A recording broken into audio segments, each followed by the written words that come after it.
All right. Before, as I was coming into our meeting tonight, I was thinking how appropriate it is that this is the first time I'm speaking publicly on this. Like some people have seen this information on social media. In fact, it's kind of traveling around, Hmm. but I haven't actually spoken in an interview yet. So isn't that kind of perfect? Yeah, That's my sense. we I love we get that. an exclusive today.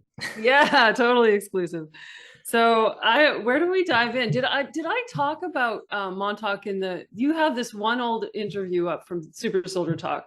And was I Yes, talking about Montauk there? yes, you talked about Montauk. Maybe you can tell about how you got into Montauk, how you knew it was Montauk in the first Yeah. place, and then Yeah, what yeah, like yeah, like a general context of what was going on there, and what yeah. this like how did you end up in this experiment where you saw what you saw?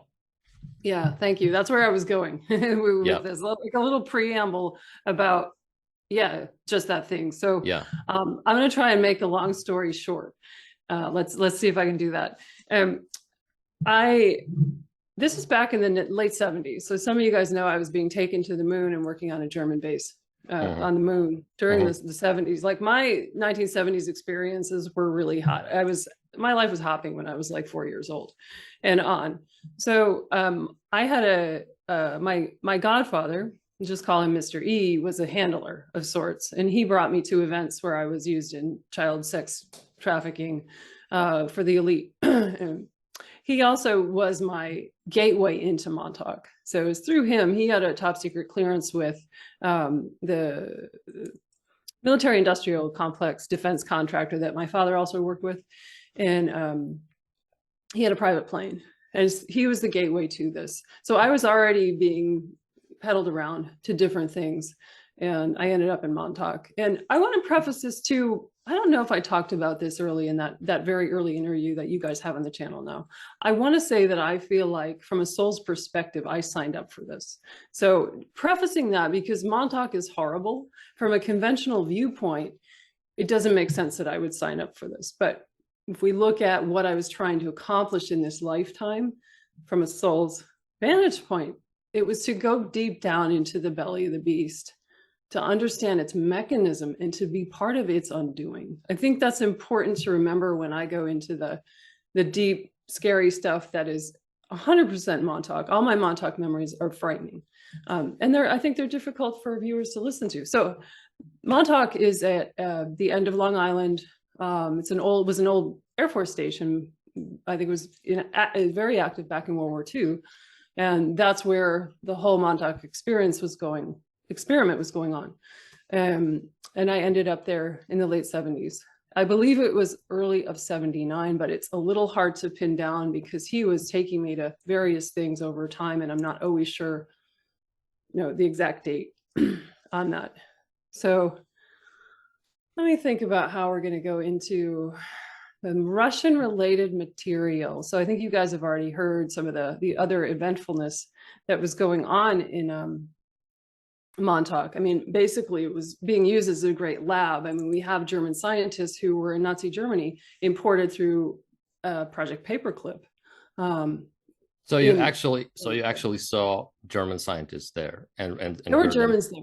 There were Okay. Germans there, and I remember mostly being handled by white guys with lab coats. Yeah, Hmm. and then I had a female handler who was Navy. She always had her. She had a Navy outfit for the time period Okay. 1970s. Anyway, let me go into the time experiment directly here.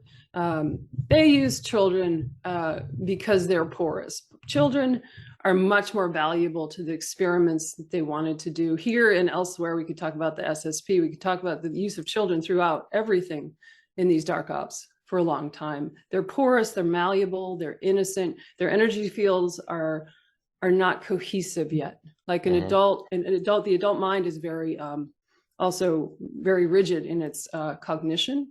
So we don't want adults, we want kids. So here I am, 6 years old, and they're sticking me into what I call the silver bullet. The silver bullet was we could call it was definitely a time travel machine. Different than the Montauk chair, but I think accomplishing the similar ends. Yeah.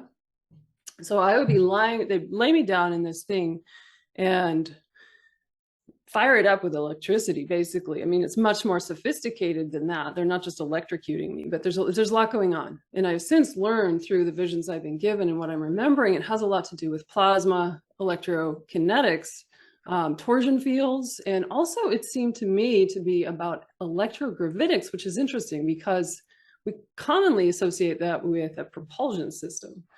Anyway, just a little blurb on the technology here. And I learned that it can also be used for age regression. So we're talking about sending me, in this case, into the future, right? I'm looking at future probabilities, and I'm going to get into that. That's where we're going. But could also be used. They ultimately regressed me. They regressed my body. They regressed the time so they could put me back. And I do believe they use this machine. So you mean this machine had a dual function? Yes. You could travel astrally, I guess, energetically, or with your mind, consciously. It's more than astral travel. It's way beyond that. It's not astral travel, because I would end up physically, as if I was physically there in the experience. It feels like I know they were separating my etheric body from my physical body. So in these recalls that I was getting, I can feel my physical body down in what I could call as down in this room, this lab room where they had me in the Silver Bullet. But it seemed as though, I mean, the experience is that it's very physical. It's not just kind of floating out, even though there's a complicated this is complicated to talk about it, because it's not just physical. It's not just consciousness. It was so much more sophisticated what was happening there. And it was also, I want to say, a torture device. They were doing this. I think they've found, chronovisor. You can use a chronovisor to look into time. You don't have to bring a kid near to death over and over and over to get that. But part of what they wanted to do was fracture my mind. That's why they sent me to Montauk. And that enabled me to then do like harder labor once I was more mind controlled, let's say. On the moon, there was a whole plan for me. So Montauk was part of that. It dovetailed into what was going to happen after this. So it was very painful. It was very painful. So they're splitting me off in my consciousness, and I'm journeying out. And these were future possibilities, future potentialities. We're looking at possibilities that relate to conquest and war and battle. How can we win? What's going to happen if we play this card? What's going to happen if we play that card? Who's doing what? Let's see what the Russians are doing. So, yeah. And so I want to say too, a little bit about how the memory came back. I think that could be interesting to the audience, because I was not soliciting this stuff. I have a lot of memory from Montauk. But I had been curious, like I've never been able to recall where I was sent in the Silver Bullet. Nothing. Lo and behold, so this was on the 15th of January that I'm in bed in the morning. I wake up, and a lot of times I'll do like a kind of somatic breath work. It's a kind of lying down meditation, and it alters my state of consciousness, my state of awareness. So it was through that this started to just open, surprisingly, unannounced, unexpectedly. But I knew exactly what was happening. So I'm going back. There's a lot of recall in the text. I'm speaking into my phone. I'm recording my voice, and I went back and transcribed all this. So that took about 40 minutes for all this to come through. It was very, very detailed. I'd never known exactly what happened to me when I went into the Silver Bullet, and this detailed everything in a graphic way. And I have a sense that I feel a bit drugged. And as well, we have all this electrode charge running through my pelvic floor, my feet, my head. It's all lit up. So I'm going out. And I'm beginning to see what I could say was, I wasn't sure. I just saw all these screens, all these monitors. I'm in a darkened room. I know it's not in the US. And there's these big views of space. There's space, some of it's looking at space, and some of it is looking back at Earth from space. I don't know exactly what I'm seeing. Yeah. and I find out that it's a Russian space observation station on Earth. They're yelling at me from below. Back in the Silver Bullet, I can hear my handler saying, get the information. We need the code. We need the code. Hurry up. What are you doing? And they're screaming at me. And I learned too, in these last two recalls, I was always trying to withhold information. They would always turn up the juice because I was blocking it somehow, despite how fucked up I was in my mind. At the time, I could still do that. So I'm looking around, I'm looking up at the monitors, and then at the same time, I'm aware of something going on a spaceship. Mhm. So this was, long story short, was I'm looking at a Russian space observation center. That's what all these monitors are. There's people in there, but then they're relaying information from a Pleiadian ship somewhere in this area of the galaxy close to our solar system. And I'm reaching out in I'm on the ship with my awareness at the same time as if I'm right there. Almost, it's like you're moving through these experiences as if these people can see you. And I'm reaching out toward this lady. She's a Nordic. She's got a beautiful blue suit on, just long blonde hair. She's Pleiadian. And I'm reaching toward her, and I'm very clear that they are in alliance. This whole thing is connected. So we have the spaceship above, and this is a Russian alliance with these ETs, the Pleiadians being prominent, but I believe it was likely also a Galactic Confederation alliance. And I'm reaching toward the woman like she's the last life and breath that I could possibly have. Like my little child, I'm 6 years old, they're torturing me. I don't have anybody back there who's going to be good to me. And I just want this lady to be my mother. I'm reaching toward the ET, and they're screaming at me to get more information. There's a lot more detail I could give on this from the transcripts, but that's the gist of it. There's a collaboration between Russia and this benevolent alliance, and it has nothing to do with war. It has nothing to do with conquest. It has nothing to do with battle. It has to do 100% with the upliftment of the human race, which is very compelling. I think that's so beautiful, because I know I was sent to view things that were like Armageddon and the destruction of the planet, but this has something else going on. Why do I think this came up? In the following memory that I will tell you here shortly, all this has been blocked to me, but I believe this came up because we're in the midst of this potential more than we've ever had that at our fingertips. Like, this is the potential for this to be happening now is very great. And I believe it is happening now. So that's my impression. This came up for a reason. It has everything to do with what's going on right now. All right. When they sent you to view the Russian side, I guess, did they say this specifically, or did you see it after you got there? No, I didn't know where I was going. Okay. I didn't know where I was going. And at first I thought, I had this little moment when I'm recording myself with this little conversation. I said, make sure it's not German. Is it German? No, it's not German. Okay. I know it's Russian. It was definitely not German, and it was definitely not the United States. It was just that information came in so clearly. Okay. Obviously, this is Russian. Did you see any people at the Russian base? I did, but it was all like the lights were down, like they were looking at the monitors. And so I couldn't really get faces. It was a fascinating place to be in. There was a lot going on, and they were looking at a lot of things and had a lot of data in there. And that's what I was supposed to be getting. And that's what I was blocking myself from relaying. Right. So what do you think the code was? What they wanted the code? What kind of code did they want? Yeah. So there was some kind of, it was like a portaling technology. And there was coded information related to that portaling tech that seemed to be the most relevant thing that they were after. But I think all of it, they wanted to know everything. What are who are the people they're working with, and what are they doing together, and how can we access the gateway? How can we we control that gateway? And who do you think is we in this case? Like the Americans. The Americans. Yeah, I mean, was it the Navy SSP, because there's like a lot of SSPs being talked about.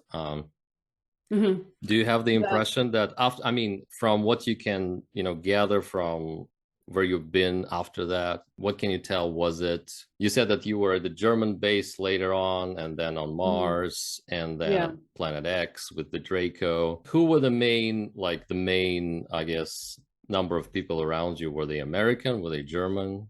No, they were all they were, excuse me, they were all American. They were all They were American. American that I was most closely related with, and that were doing the handling. And I think that the main, the main players at Montauk were American. The Right. Germans were helping, but it wasn't their information set that we were, we weren't getting info or intel for them. This seemed like to be a consortium of military intelligence. Hmm.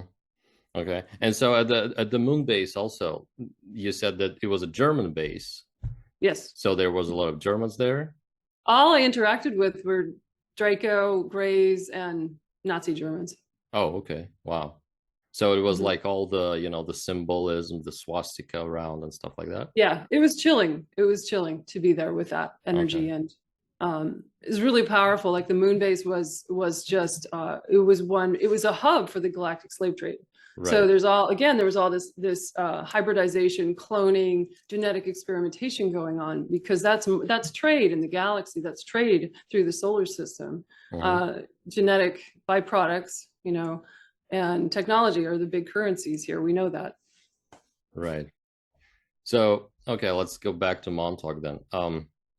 You said that you felt that at this viewing that you had, that you felt that there was like an alliance between the Pleiadians and the Russians, and you said something about the Galactic Confederation, and there is a lot of names being, thrown out. How do you define that organization?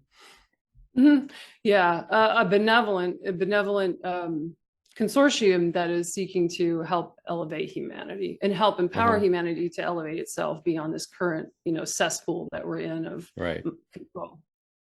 But it wasn't about, like I said, it So felt it like wasn't it a was military ship, you're saying? no. And that's what Okay. I thank you for bringing me back to this, because that is a really key point to my notes on all of this, that this had nothing to do with military. This had Hmm. everything to do with space exploration, collaboration of the absolute highest kind you could imagine. It was nothing about conquering anybody. Which yeah, I feel like that's a really important point to all this. And it wasn't a military ship at all. Hmm. There was nothing So this about that. wasn't like a counter No, military or intelligence operation that they were doing there. no, Okay. How, no. from what you could tell, was this Pleiadian like 3D, 4D, third density, Fourth fourth density? density. I would say fourth density. Yeah, Okay. yeah, yeah, yeah, Uh-huh. yeah. Okay. So you said that you basically gathered from that, I guess telepathically, that they were in alliance and that was about the Mhm. upliftment of humanity. Yeah, it was really What clear. was It what was was the so clear. point that you kind of, understood it from? Are you saying within at what point Yeah, in my when view? you were there, like how did you understand that this was about, not Yeah. military or anything else, but rather like a consciousness upliftment? Yeah, just the way that the ET ship was, and that the energy within the ship, and the way that the lady was, and how the connection was with the ground control or ground command.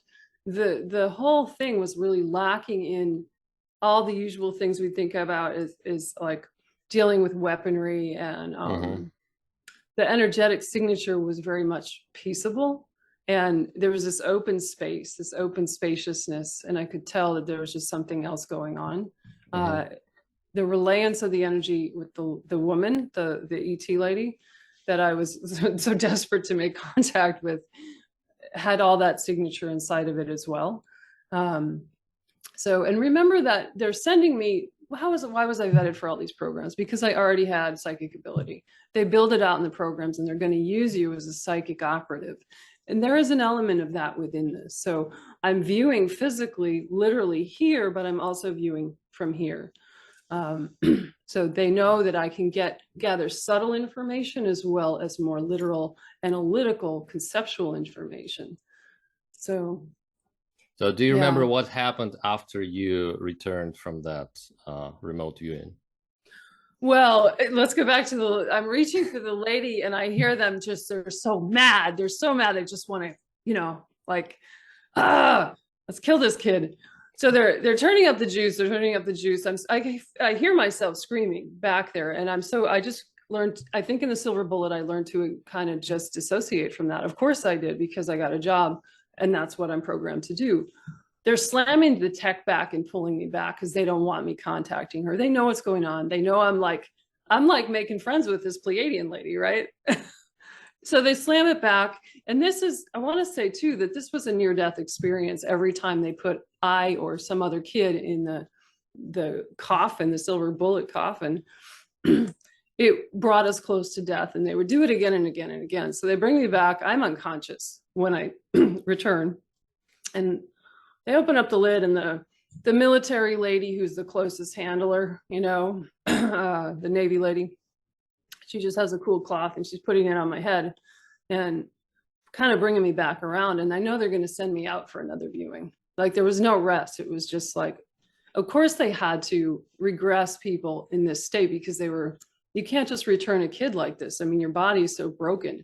Either they're going to use the kid until it expires, or they have to regress them before they send them on. Yeah, I'm sorry. You mean it's broken because you are like physically being like electrocuted and you're burning up, basically? Yes. Yeah. Wow. I mean, your body is going to just get shot. Your physical, a small body or an adult body can't handle this kind of torture day after day.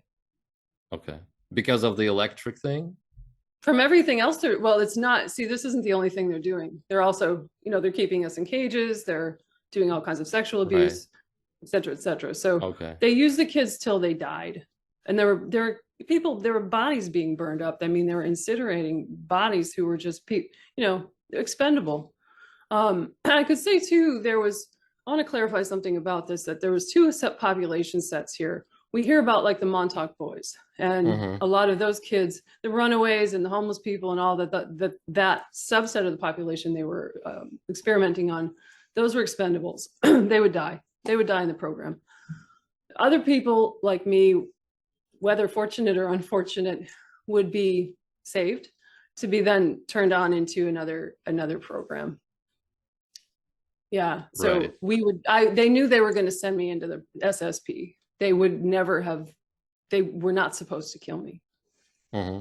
It's always interesting, like the psychology of the people involved. Isn't it? When I talked to Penny, she was also telling me basically the same stuff. They would just go into the cafeteria and randomly shoot kids. They did, yeah. And you have to like step back and think how desperate someone has to be. They sound really desperate, like not just being cruel and all, but just the way they behave. That, like you said, they were shouting and they were like angry and stuff all the time. So do you think they were like controlled themselves in a way? That's like what's on the tip of my tongue. They were mind controlled. They were traumatized. So they're just passing it on. You can't get into that position unless all of your humanity has been turned off. Right. How is that accomplished? They experienced something horrible themselves to get there. Right, exactly. Wow. Yeah. So this has to go down through generations, because it's a very intense kind of almost genetic memory line, I think, to be born in a family like that and being traumatized. And that was in the 70s, and I think Penny talked about being there in the 50s. So we're talking about like a whole line of people with that psychosis, basically. Yeah. And I've thought about that same question, like with the Mars colonies. I mean, I've heard someone else say in the beginning, the colonies were run by psychopaths, and my memories really do bear that out. At the beginning, I didn't know that, but it was true. So we're absolutely going, well, how did they create these psychopaths to be in this position? It's I think it's a really good question. And also to trace that back, like what's the beginning point of this? How, like you said, what's the is something genetically going on, or is this whole line just being mind controlled? Mind control is everywhere, whether it's what they did to me in the Silver Bullet, or in many ways we're very programmed in certain way. I mean, we're living in a traumatized world. So and I think dissociative, they want people to work in the programs who are going to have dissociative tendencies. So the kids they're using in the experiments, like myself, yes, I absolutely fit that profile, but also the people who were, let's say, my handlers or they're running the equipment, they're burning up the bodies. You have to be extremely dissociated as well. So really fragmented. So you said that the silver bullet device was actually used also as a age regression That machine. when I started remembering how the technology was working, and this is recent, I went, holy shit, they were using this for age regression. I never knew that. It explains a Hmm. lot. Yeah. Okay, So so you you fast actually. forward it to Mhm. get you into the future, spin it backwards to get you into the past. I see. So in that, I think this is really compelling. Like if I look at this objectively and not from my subjective, like painful experience of trauma inside of this, I think the tech is really fascinating. Like it's mind-blowing technology. And we're talking about this being a thing back in the 60s and 70s. Like imagine what, we're capable about that, capable So about. yeah, so the kids who were killed then and the people who were killed there, did they just disappear or did they revive them? Did they bring But them that's what back? I'm saying. Some of them they would have just incinerated or fed to other kids. I mean, sorry, that's traumatizing to hear Okay. that, but and some of them would be regressed and brought back. And that's what I was trying to get at when I said there was two subsets of population here, at least from what I observed. So those who would be Hmm. expendable and those who would be regressed and sent on. I see. So Mm-hmm. there was like basically a guinea pig lab, uh, experimented on kind of group that they didn't really care about because it was like a Yes. material that they could use to basically train themselves Yeah, to do 100%. this, right? Yeah. Okay, and to test the equipment, to test the everything they were doing. Okay, Yeah. Yeah. And and that's then. my experience within all the programs bears this out, that it always seemed like one big research and development lab. Mhm. There's hell bent on learning something new, and the ends justified the means. So, returning back to what you said about about the soul's choice and the signing Mm. up for this, Yeah.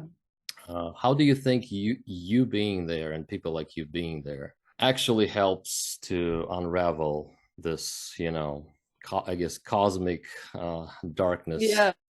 Yeah, good question. I mean, I could speak about more intelligently, I think, to that now. With me being somebody who's come full circle after all these years, I'm able to speak publicly about that. That definitely helps. Um, I don't think it's necessarily liberating anything in humanity to go in and suffer if that's all that's going to happen. But if I could then write into my script, the resources to become well again and to be, sitting here with you talking about that, that does an enormous uh, favor to the collective burden of trauma and shadow material and hell realm kind of stuff that we're carrying all together. Like when something's just sitting in a vault in the basement of our collective psyche, it's just rotting. It needs to get aired out. So I think that's why I'm so motivated to keep talking about my darkest experiences, because when something like this happens to one person, to me I feel that it belongs to everybody. Like our trauma is held in a almost like in a field altogether of energy. So um, I know this is just part of my mission to help it be liberated. Yeah, Yeah. so if this something like this could exist, and it does exist, you have to like ask, how do you help it, right? And Yeah. if you're looking at it from the cosmic perspective, if there is no death and we don't really die, we all continue, and they don't really, I mean, everybody's Yeah. fine on the spirit level in a way, but then on this physical plane, we have this amazing drama and things that have been going on for probably millions and billions of years, and you have someone like this who is like completely far off from their humanity and from their true nature. It has to be helped. So we kind Yeah. of, yeah, so we kind of someone has to like volunteer and say, okay, I'll go and help out, even if Hmm. even Hmm. if it looks terrible on the earth plane here. It Yeah. will ultimately be something, I guess. You will at least sow a seed in a way. Yeah. Yeah, that's a really good question though. And this you raised a really good point about how do we kind of move beyond this? How does this all get elevated? How does light come into a situation that's this dark? And I think one of my, let's say, a secret weapon, I don't know if that's the greatest word, but, compassion. On this healing journey of mine, I learned first to be compassionate for myself. That was the first step, right? Sitting on a meditation cushion and, using these ancient practices to lead me back into a place of helping myself heal with my own heart. And then I learned to be compassionate for the people who would abuse me. And that is a huge thing. Like if we think about that in our own personal journey, everybody has something that they could relate to along this. Like, where could I learn to be more compassionate for myself or for somebody else who maybe has wronged me? That's a really hard lesson. But I think that is part of the solution, at least from my personal perspective, of like, can I go back and, like you as we're talking here, like those people were really fucked up. They were really damaged themselves. That's the only way that they could get to that point of being able to harm a child like this. That Pleiadian group that you saw there, did you ever meet them afterwards anywhere, or were you able to establish like who they were and where they were from? This is really interesting that you ask about that. It was actually just a few nights ago. I think obviously because I've been going through all of this and this has come up so recently that I felt that the Pleiadian lady in the blue, pretty blue thing, the uniform or suit, standing by me, behind me on my right, at my like 5 o'clock position. And she said, something like, we've always been with you. Anyway, I have, it's not, there's more to explore there, but just that. Okay. Yeah. So more to come on that subject, I guess. Okay. Yeah, we got another round to tell. Yes. Right. Okay, so there was another part, a follow-up part, I guess, in exactly a week after that, right? So that first one that I told you about was on the 15th January, and this is on 22nd January. So a week later, I'm doing the same thing. Sunday morning, I'm in bed, and another, memories opening up. So same thing with the silver bullet. I'm being traveled into the future. And this one it opens as I'm watching soldiers marching in a road. It's U.S. Army. They're wearing fatigues, shiny black boots. There's a body of water on my right side and a facade of brick buildings on my left side. And I'm going to make this really short. There's an incoming, I see a missile coming in. And in my notes, in my recording of this, I describe it as supersonic. And everything slows down. There's like this sense of time, if you put a video into slow motion. And I see suddenly the soldiers are unarmed. There's nothing going on. They're just doing drills in the road. I see them all kind of, if you get a propulsion backward or there's so much energetic force of what's coming in, they're just kind of in slow motion falling backwards. Long story really short is then I see an ET craft coming in. And it's Pleiadian. I mean, this is very much relevant to what I described in the last memory, where there's this Russian ET alliance. This was a potential bombing of a US military base that I actually do not think was on American soil. And the ETs come in and they're intercepting this. They're intercepting the completion of the missile. So the missile does not seem to be completing what it's doing, reaching ground. What is astonishing, though, here is that the ETs are coming and they're revealing themselves in broad daylight.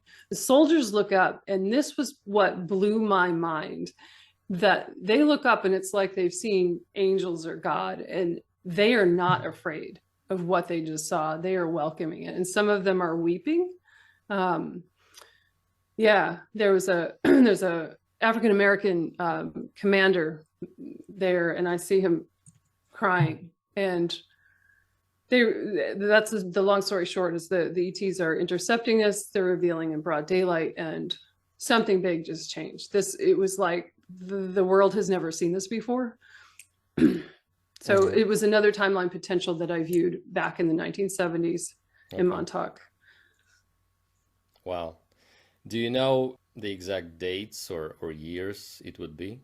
Of this potential coming Yeah, into reality. yeah. It was now that this potential exists now in a way that had never has before, and that's why I think I'm retrieving the memory. Okay. So it's like a Yeah. parallel Mhm. timeline. Mhm.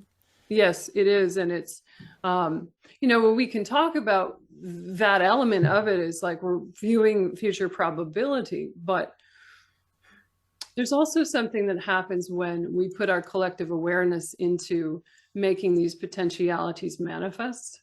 And I'm wondering too if that's what the effulgence of these memories coming up so powerfully, it's like, can this unfold now? You and I talked earlier, and it's like, yeah, we've heard about this before. Is this really a thing? Could it be a thing? I think it could be a thing because we are in dire straits right now. Hmm. So the So, missile was coming from the Russian side, you're saying? well, and this is unclear. I don't know if Hmm. it was some kind of false flag, Hmm. you know? Right. It could be. Um, that was my sense that it may have been. I don't want to put too much of my own kind of conceptualizing on it. I'm not really 100% on where it was coming from, but it was certainly bombing of American base. Um, So this was another memory of a mission that they sent you on, right? yes, Hmm. 100%. So that was a separate experiment, separate viewing. Yes. And what's interesting is I know now that I was put through the silver bullet to view different potentials upwards, I think, of 200 times. So I had another recall this morning. I'm not ready to talk about that, but there's more coming up. It's pretty interesting how this is all like fomenting at the moment. So I'm curious what else might unfold. Um, you know, yeah, it's been interesting too. After I started posting these things on social media, and people were really perked up around it. People kept sending me the text from Edgar Casey, from one of his, the American sleeping prophet Edgar Casey. It's Yep. quite famous. One of his readings in 1935. I wrote this down. In Russia comes the hope of the world, not as that sometimes termed as communist or Bolshevik, but freedom, with freedom, that each man will live for his fellow man. The principle has been born. It will take years for it to crystallize, but out of Russia comes again the hope of the world. Interesting. I think that's pretty compelling. For what it's worth, right? Yeah, yeah, Wow, interesting. yeah. And the first viewing you said it was also about the future and also about our time, right? Yes, it's about now. It's about right Okay, now. it's about now. Yeah, Okay, so it's 100% not about about the 1970s, what was going on there, right? No, no, and Okay. that's what's really interesting. It's very curious because I viewed these things 44 years ago, Wow. and I believe they're coming to fruition now. Wow. Interesting. Yeah. Yeah. Far out, right? So it makes me feel like, at the beginning we talked about like, how are those experiences at all helpful to my journey? Well, if I can, I think it's kind of interesting what I'm learning now. Yeah, I don't really have any regrets about all of that. I mean, in some sense I do, but ultimately in the big picture, I'm learning things. I'm learning a lot, and I'm able to speak about it. So that's pretty great. I'm also interested in I have a really strong sense that, if we talk about disclosure on a global level, what is the Russia has a role to play. What was I believe Russia had a secret space program. Are there more people coming forward about that? Will they come forward? There's a movement that's much bigger than say like myself and people who come forward with the American testimonies. There's something else that is going to be bubbling to the surface, and I really am curious about that. I saw a couple clients this fall who seemed to be out of a Russian program. So I'm wondering, is the energy of disclosure, quickens, if there may be something forthcoming from these other quarters that we don't normally think about, Yeah. Yeah. Very interesting.